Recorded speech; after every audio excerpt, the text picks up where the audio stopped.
मुश्किलों से भाग जाना आसान होता है। मुश्किलों से भाग जाना आसान होता है। हर पहलू जिंदगी का इम्तिहान होता है। डरने वाले को कुछ नहीं मिलता जिंदगी में और लड़ने वालों के कदमों में सारा जहान होता है। इस खूबसूरत सी शायरी के साथ आज की क्लास की स्टार्ट करते हैं। आज का हमारा टॉपिक है क्लास 9 का फिजिक्स का पहला चैप्टर और साइंस का 8वां चैप्टर मोशन यानी कि गति। इस चैप्टर में हम लोग को पढ़ना है मोशन क्या होता है, distance, speed, time, uniform motion, equation of motion, कई सारी चीजें पढ़ना है। तो स्टार्ट करते हैं with the topic motion. What is motion? Motion क्या होता है? तो आप जानते होंगे कोई भी चीज अगर टाइम के साथ अपना पोजीशन चेंज कर रहा है, from one place to another place move कर जा रहा है, तो उस बॉडी को हम कह सकते हैं कि वो मोशन कर रहा है यानी कि गति कर रहा है। तो motion can be defined as if a body is changing its place with respect to time, then it is said to be in motion। अगर कोई भी वस्तु टाइम के साथ साथ अपना पोजीशन चेंज कर रहा है, अपना जगह बदल रहा है, तो हम कह सकते हैं कि वो मोशन कर रहा है। अब मोशन कितने टाइप का होता है? बहुत सारे टाइप्स के होते हैं मोशन। तो मोशन लिख सकते हैं, not motion only, types of motion. ठीक है, तो मोशन के कई सारे टाइप हैं।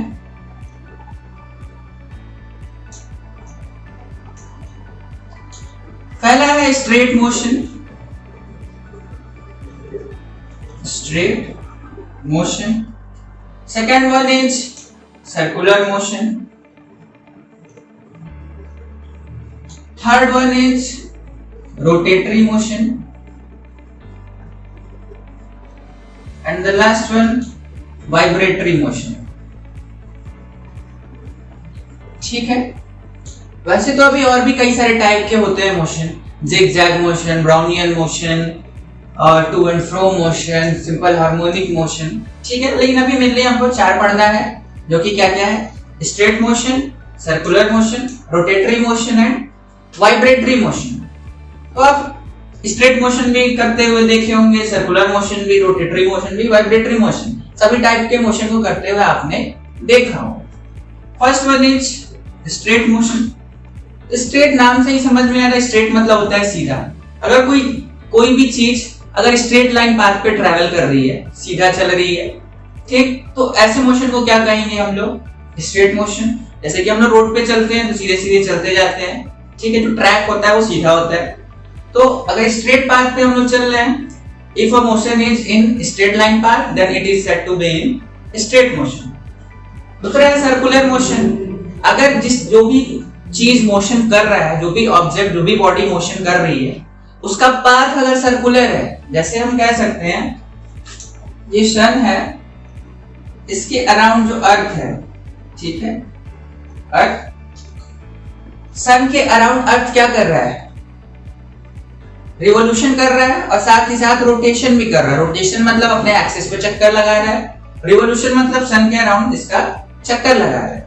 ठीक है, ऊपर बना देते हैं थोड़ा, ये हो गया सन, ये अर्थ।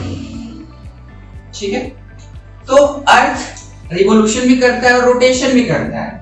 तो जब अर्थ ये इसका सन का पूरा चक्कर लगा रहा है, सर्कुलर पाथ है, रास्ता है, ये इसका ऑर्बिट है, इस रास्ते पे ये चक्कर लगा रहा है, तो ऐसा मोशन कहलाता है सर्कुलर मोशन। और रोटेटरी मोशन क्या होता है? इस अर्थ जो है अपने एक्सिस पे भी एक ही जगह गोल गोल गोल गोल घूम रहा है, जैसे फैन होता है। ठीक है, फैन क्या करता है? एक ही जगह रुका होता है और सर्कुलर मोशन नहीं करता है, वो रोटेटरी मोशन करता है, एक ही जगह पे गोल गोल गोल गोल घूमता रहता है। तो हम कह सकते हैं अर्थ का रोटेशन। ठीक है, एग्जांपल में लिख सकते हैं rotation of earth. Rotation of earth क्या है? एक रोटेटरी मोशन का एग्जांपल है। फैन का जो मूवमेंट है गोल गोल एक ही जगह पे, वो कैसा है? रोटेटरी मोशन है। ठीक है, rotatory motion, circular motion, straight motion, next one is vibratory motion.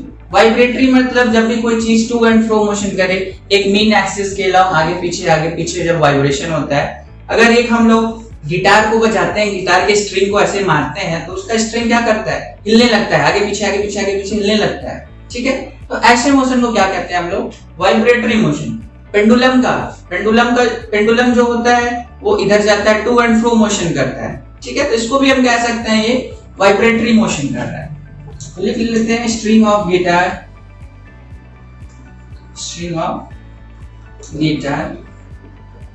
Okay, तो ये था मोशन एंड इट्स टाइप्स। इसको आप राइट डाउन कर लीजिए। Our next topic is how can we describe a motion? How can we describe a motion? हम कैसे किसी मोशन को डिस्क्राइब करते हैं कि मोशन हुआ है कि नहीं हुआ है। तो देखो, कभी भी हमको बताना है कि कोई चीज मोशन हुआ है कि नहीं हुआ है, तो एक पर्टिकुलर उसका हम लोग इनिशियल पॉइंट लेना पड़ेगा, रेफरेंस पॉइंट, जहां से देखना पड़ेगा कि ये यहाँ पे था, अभी कहाँ गया, टाइम के साथ वो कहाँ चला गया, वहीं पे है कि कहीं और गया है। अगर ये पोजीशन को हमको चेंज में देखना है तो एक को रेफरेंस पॉइंट मानना पड़ेगा। तो फाइनल पॉइंट जहाँ कोई ऑब्जेक्ट पहुंचेगा, मान लो कोई ऑब्जेक्ट यहाँ ए था, कुछ टाइम के बाद यहाँ आ गया, तो अब हमको दिखेगा यहाँ से कि ये बॉडी यहाँ से यहाँ पे गई है। तो एक रेफरेंस पॉइंट और एक फाइनल पॉइंट यानी डेस्टिनेशन पॉइंट, रेफरेंस पॉइंट और एक डेस्टिनेशन। ठीक है, ये दोनों होना जरूरी है, तभी हम लोग बता सकते हैं कि ऑब्जेक्ट मोशन किया है या नहीं किया है। ठीक है, तो इस मोशन के दौरान ये बॉडी यहां से यहां गई है, तो जो एक्चुअल पाथ होता है जो बॉडी ट्रैवल करती है, ठीक है, ध्यान से सुनना, the actual path travelled bye a body during its motion is called distance. यानी ये ए से बी तक जो दूरी है उसको क्या कहा जाएगा, distance.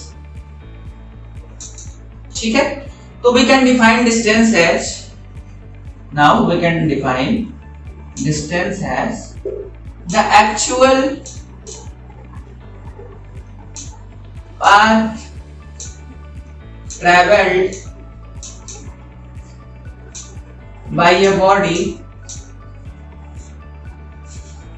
during its motion is called distance. ठीक है, तो टोटल पाथ कवर किया जाता है बॉडी के द्वारा मोशन के दौरान, उसको हम लोग क्या कहते हैं, डिस्टेंस है। यानी अगर कोई बॉडी ए यहाँ पे है, ये यहाँ से गई यहाँ तक 5 किलोमीटर, तो इसकी जो डिस्टेंस आएगी वो क्या आएगी, 5 किलोमीटर आएगा। पूछा जाएगा डिस्टेंस कितना ट्रैवल किया, ये हो जाएगा 5 किलोमीटर। अगर ये ऑब्जेक्ट ए यहाँ ए था, गया 5 किलोमीटर इधर, फिर 2 किलोमीटर इधर गया, फिर 5 किलोमीटर अगेन इधर गया और पहुंच गया बी पॉइंट पे। अभी पूछा जाए इसका डिस्टेंस ट्रैवल कितना होगा, ठीक है, कितना दूरी तय किया, तो डिस्टेंस कितना आ जाएगा, 5 + 2 + 2, 5 5 10 और 2 12 किलोमीटर। जो टोटल पाथ होता है बॉडी के द्वारा कवर किया जाता है वो क्या कहलाता है, डिस्टेंस कहलाता है। डिस्टेंस क्या होता है, एक स्केलर क्वांटिटी है। ठीक, distance is a scalar quantity. अब स्केलर क्वांटिटी क्या होता है, ऐसी फिजिकल क्वांटिटी जिसमें ओनली मैग्नीट्यूड होता है, डायरेक्शन नहीं होता। हमको इसमें डायरेक्शन से मतलब नहीं है, बस इसका दूरी निकालना है, कितना गया, ईस्ट में गया वेस्ट में गया, उससे कोई फर्क नहीं पड़ता, टोटल कितना दूरी तय किया, बस यही क्या कहलाता है, डिस्टेंस कहलाता है। तो दो टाइप की फिजिकल क्वांटिटीज होती हैं, एक होता है स्केलर, एक होता है वेक्टर। ठीक है, वेक्टर क्वांटिटी ऐसे क्वांटिटी को कहते हैं which have magnitude as well as direction. Those physical quantities which have magnitude as well as direction are called vector quantities. तो इसमें आप लिख सकते हैं magnitude plus direction। ठीक है, इसमें बस लिख सकते हैं only magnitude। ओके, अब जैसे फोर्स है, किसी चीज पे फोर्स अप्लाई करना है, अब इसको हमको उतारना है, ठीक है, बाहर इस बोर्ड को निकालना है तो इसको हम लोग को इधर आगे खींचना पड़ेगा, तब निकलेगा ये। अब इसको हम पीछे ही पुश करें तो ये निकलेगा थोड़ी। तो मतलब इसका फोर्स में डायरेक्शन का होना जरूरी होता है। गेट को अगर हम लोग बाहर से आ रहे हैं, अंदर से बंद है, तो हम लोग को उसको खोलने के लिए पुश करना पड़ेगा। अगर उसको हम आगे की तरफ खींचे तो डोर कभी ओपन नहीं होगा। ठीक है, तो फोर्स के लिए डायरेक्शन का होना जरूरी है। तो ऐसी फिजिकल क्वांटिटीज जिनमें डायरेक्शन का होना जरूरी होता है और साथ में साथ मैग्नीट्यूड भी होता है, कितने न्यूटन का फोर्स, 10 न्यूटन, 20 न्यूटन, 25 न्यूटन, तो ऐसी क्वांटिटीज को क्या कहते हैं हम लोग? Vector quantity. डिस्टेंस में डायरेक्शन की जरूरत नहीं होती है, तो ये कैसा क्वांटिटी है? स्केलर। लिख सकते हैं distance is a scalar quantity. ठीक है, डिस्टेंस की यूनिट क्या होती है? यूनिट ऑफ डिस्टेंस, वैसे तो कई सारी यूनिट होती है, मीटर, सेंटीमीटर, किलोमीटर, बहुत सारी होती है, लेकिन एसआई यूनिट जो स्टैंडर्ड यूनिट है वो क्या माना जाता है? मीटर। ठीक है, कहीं पे मीटर का स्पेलिंग METRE भी लिखा होता है, METER भी लिखा होता है। ठीक है, write down it.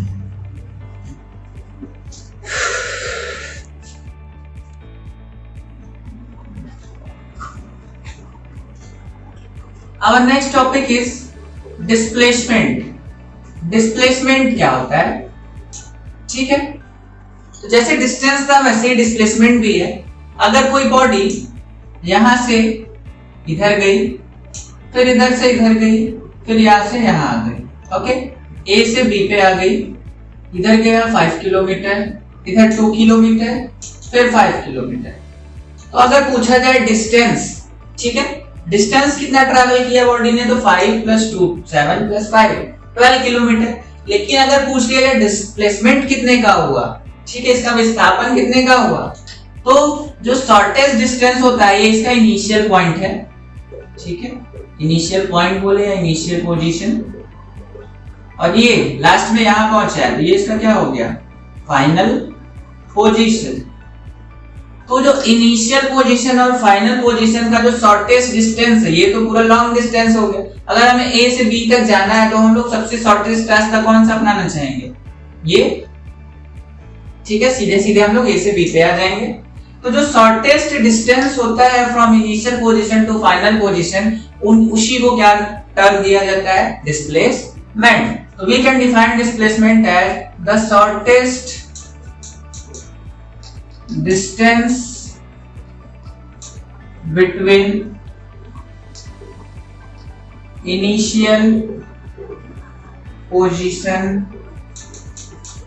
of an object to its final position is called displacement। ठीक है, तो जो शॉर्टेस्ट डिस्टेंस होता है इनिशियल पोजीशन और फाइनल पोजीशन के बीच, उसी को क्या कहते हैं हम लोग? डिस्प्लेसमेंट कहते हैं। तो इस क्वेश्चन में अगर पूछा जाए डिस्प्लेसमेंट, डिस्टेंस कितने का आया, तो डिस्टेंस कितना हुआ? 5 + 2 + 5 यानी कि 12 किलोमीटर। लेकिन अगर पूछा जाए बॉडी का डिस्प्लेसमेंट कितना हुआ अपने जगह से, डिस्प्लेस मतलब हट जाना, कितना हटी है, तो यहां से यहां तक की दूरी अगर ये 2 है तो ये भी क्या होगा? 2 किलोमीटर। तो डिस्प्लेसमेंट कितने का आएगा? 2 किलोमीटर का है। ठीक है, और किस तरफ डिस्प्लेस हुई है, तो यहाँ पे था, इसके नीचे हुआ है, यानी कि ये डायरेक्शन कौन सा है? साउथ है। तो डिस्प्लेसमेंट किधर होगा? 2 किलोमीटर का इन साउथ डायरेक्शन। तो डिस्प्लेसमेंट को कभी भी हम बताएंगे तो एक पर्टिकुलर डायरेक्शन में होगा, चाहे इधर होगा चाहे इधर होगा, किस तरफ हुआ है। ठीक है, उसके लिए हमको डिस्प्लेसमेंट अगर यहाँ बताना है कि बॉडी कितना डिस्प्लेस हुआ, तो 2 किलोमीटर इन साउथ डायरेक्शन। तो इसके लिए हमें जरूरत पड़ती है डायरेक्शन की भी, इसलिए तो डिस्प्लेसमेंट होता है वो कैसा क्वांटिटी होता है? वेक्टर क्वांटिटी होता है। Displacement is a vector quantity. Okay, displacement is a vector quantity. Its unit is, अब ये भी तो एक दूरी ही है, दूरी ही निकालना है, तो इसकी भी यूनिट क्या होती है? एसआई यूनिट लिखो, not unit, it's SI unit is metre. ठीक है, समझ में आया इतना? चलिए आज इतना ही रहने देते हैं। समझ में आया तो अच्छी बात है, नहीं समझ में आया तो इसे कई बार रिपीट करके देखिएगा। फिर भी नहीं समझ में आया, कोई डाउट रहता है तो आप कमेंट बॉक्स में कमेंट कीजिएगा, उसका रिप्लाई आपको अगले वीडियो में मिलेगा। अगर वीडियो अच्छी लगी हो, समझाना अच्छा लगा हो तो इस वीडियो को लाइक, सब्सक्राइब एंड शेयर करिएगा। चैनल को सब्सक्राइब करिएगा, वीडियो को शेयर करिएगा। तब तक के लिए बाय बाय, टेक केयर।